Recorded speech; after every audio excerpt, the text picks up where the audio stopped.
Şu kulpunu çekip bakın şuradan şöyle çalışan neresi varsa oralardan bu yağdan bir sıkın yani. Şu şekilde sıktım ben. Tek elimle yine olmadığı için.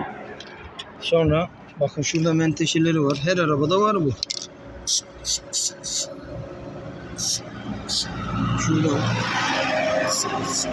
şunlara karşısına şöyle, sonra şu kilidin şu kısmına içine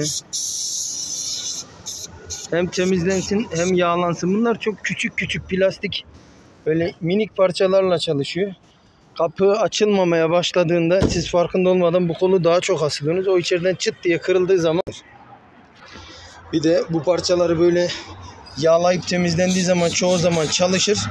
Öyle çalıştırmak yerine hemen o parçanın yenisi alıp takınıyor ki işçilik daha kaba görünsün.